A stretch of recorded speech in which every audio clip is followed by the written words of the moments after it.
សួស្តីអ្នកទាំងអស់គ្នាថ្ងៃនេះយើងមកកសាច់រឿងរបស់យើងទៀតហើយពេលហ្នឹងតួអូនបាននាំតួបងទៅសួរសុខទុក្ខម៉ាក់របស់គេតែអ្នកម្ដាយរបស់គេគាត់បានស្លាប់បាត់ទៅហើយតួអូនបាននិយាយថាអូនមិនដែលប្រាប់បងទេនៅថាម៉ាក់អូនជាចុងភៅត្រកូលស៊ូតួបងគាត់វិញថាមិនដែលប្រាប់ផងតើម៉ាក់អូនឈ្មោះសៀវលៀនមុនរៀបការជាមួយប៉ាគាត់ជាចុងភៅល្បីម្នាក់ទៅហើយមានគេចង់បានគាត់ទៅធ្វើការច្រើនណាស់ថែមទាំងហ៊ានឲ្យប្រាក់ខែខ្ពស់ទៀតផងតែគាត់មានប៉ាក្នុងបេះដូងទៅហើយទើបគាត់ព្រមទៅធ្វើការឲ្យគ្រួសារត្រកូលស៊ូនឹងហាកាលនោះត្រកូលស៊ូមានត្រឹមតែហាងតូចមួយប៉ុណ្ណោះរាល់រូបមន្តដែលត្រកូលស៊ូប្រើគឺជារបស់ម៉ាក់អូនទាំងអស់និយាយឲ្យចំទៅបើគ្មានម៉ាក់អូនក៏គ្មានពួកគេនៅសប្តាហ៍ថ្ងៃនេះដែរចុះបើម៉ាក់អូនជាជំហរធំអញ្ចឹងម៉េចក៏គាត់យកអូនមកលាក់ទុកវិញអញ្ចឹងបងមានន័យថាម៉េចក៏អូនមិនបាននៅទីនោះកាលពីនៅតូចព្រោះគាត់មានអូនមុនពេលរៀបការនឹងឯងពេលនោះអូនមិនទាន់ស្គាល់ទេថាគ្រួសារស៊ូជាស្អីឲ្យប្រាកដម៉ាក់អូនធំឡើងនៅលើភ្នំហើយគ្រួសារគាត់ក៏ជាអ្នកមានម្នាក់ដែរពេលមានអូនគាត់ខ្លាចប៉ាមិនទទួលស្គាល់អូនជាកូនទើបយកអូនមកលាក់សិនទៅតែពេលដែលអត់មានម៉ាក់អូនត្រកូលស៊ូស្ទើរតែលាយទាំងស្រុងទៅហើយទើបអាមនុស្សខូចនឹងតាមអង្វរម៉ាក់ឲ្យទៅជួយធ្វើការវិញនោះអីរហូតដល់លោកតាគាត់ដឹងទើបគាត់ព្រមទទួលយកម៉ាក់នឹងអូនហើយបង្ខំឲ្យអាតាចាស់នឹងព្រមរៀបការឲ្យបានត្រឹមត្រូវអញ្ចឹងហើយទើបអូនអាចចូលគ្រួសារត្រកូលស៊ូបានណាអូបន្ទាប់មកប៉ារបស់អូនគ្មានជំរើសក៏ត្រូវរៀបការទាំងមិនស្រឡាញ់ម៉ាក់អូនរួមទាំងមិនស្រឡាញ់អូនទៀតមែនទេតួបងសួរតួអូនក៏បន្តថាបន្ទាប់មកទៀតវាក៏คล้ายជាមនុស្សប្រហើនធ្វើបាបម៉ាក់រហូតដល់គាត់ស្លាប់ដោយសារតែជំងឺបាក់ទឹកចិត្តនឹងឯងទីបំផុតវាក៏បានសប្បាយចិត្តក្រោយពេលម៉ាក់ស្លាប់បាត់ទៅហើយវាក៏មានកូនមួយទៀតដែលជាប្អូនស្រីចុងសប្តាហ៍ថ្ងៃនេះឯង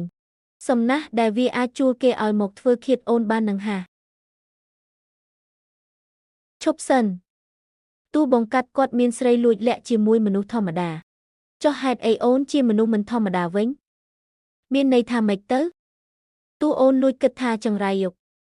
អញភ្លេចខ្លួនច្រឡំនឹងរឿងវែងឆ្ងាយដល់ណាដល់ណីបាត់ឯប្រុសម៉ៅនេះវិញមិនព្រមឈប់សួរទៀត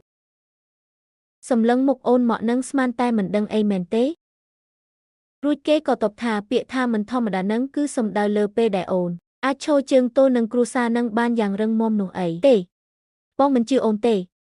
អូនមានរឿងអីលាក់បាំងបងមែនទេអត់មានទេអូនមានកុសកែណា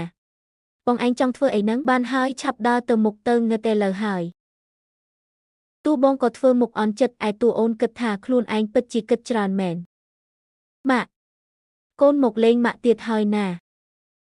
ម៉ាក់នៅទីនេះរងាទេទោះបីប៉ុន្មានឆ្នាំកន្លងផុតទៅក៏ដោយនេះកូនអាយុជិត30ឆ្នាំហើយម៉ាក់មើលចុះដូចបងស្រីខ្ញុំអញ្ចឹងគេសើចបន្តិចរួចបន្តម៉ាក់សុខសប្បាយទេមានលុយចាយគ្រប់គ្រាន់អត់កូនចង់ទិញខោអាវស្អាតឲ្យម៉ាក់ស្លៀកពាក់ណាស់ម៉ាក់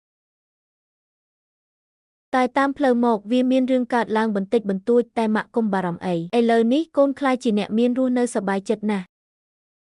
និយាយចប់គេក៏អន់សំពះភ្នោម៉ាក់ដោយក្តីគោរពកុំសួរកូនថាមានរឿងអីព្រោះកូនដឹងថាម៉ាក់ប្រកាសជាអាណិតកូនអញ្ចឹងម៉ាក់កុំបារម្ភពីរឿងកូនអីណាម៉ាក់កុំតន់អើទៅណាអីកូនមាននាំមនុស្សពិសេសម្នាក់មកជួបម៉ាក់ផងម៉ាក់តែងតែដឹងថាកូនស្រឡាញ់មនុស្សប្រុសដែរតើត្រូវអត់គេក៏ចាប់ដៃតួបងប្រាប់ម៉ាក់ថានេះគឺគាត់ហើយម៉ាក់គេងាកមកប្រាប់តួបងកុំបារម្ភអីម៉ាក់ដឹងហើយសួស្តីអ្នកមីងខ្ញុំគឺយូឈីប្រធានក្រុមហ៊ុនយូអូនធ្លាប់រំលឹកឈ្មោះខ្ញុំច្រើនដងហើយមីងប្រកាសជាស្គាល់ខ្ញុំច្បាស់ណាស់ទោះខ្ញុំមិនស្អាតដូចកូនមីងតែខ្ញុំក៏មិនអាក្រក់មើលដែរណាសង្ហាហើយសាច់ដុំកង់ទៀតផងតួបងញឹមអួតប្រាប់ណែបើកភ្នែកមើលឲ្យច្បាស់មើលថាពួកយើងសុំគ្នាទេម៉ាក់តួបងចេះលួងលោមតួអូនណាស់រកនឹកពាក្យពេចន៍ចង់យំរ៉ូមែនទិកមែនតែនហ្មងនេះភ្នែកបងឯងមានបញ្ហាអត់ហ្នឹងអ្នកណាបង្រៀនឲ្យនិយាយលេងសើចចំពោះមុខចាស់ទុំអញ្ចឹងហាតួបងនៅតែសើចឈប់ណាឈប់យកដៃបិទភ្នែកបងទៅអូនជាក្មេងរឹងរូសមិនអាចឲ្យបងទម្លាក់ខ្លួនចំពោះមុខអ្នកអតីបានទេបើអូននៅតែរឹងរូសពេកប្រយ័ត្នបងខឹងណារួចគេក៏បន្ថែមថាបងចង់និយាយថាអូនចង់ខឹងបងជំនួសមែនពួកគាត់ទាំងពីរលេងសើចនឹងគ្នាយ៉ាងផ្អែមល្ហែមខណៈពេលហ្នឹងក៏ស្រាប់តែក្រឡេកទៅឃើញចុះកន្លែងហ្នឹងមានអ្នកណាមកទៀតហើយហ្នឹងពួកគាត់ងាកទៅក៏ឃើញលោកតាម្នាក់ដើរយូរថងផ្លែឈើសំដៅមកភ្នោម៉ាក់របស់គេ តើលោកតានឹងជានរណាឲ្យប្រកាសទៅចាំតាមដានបន្តនៅវគ្គក្រោយទាំងអស់គ្នាណា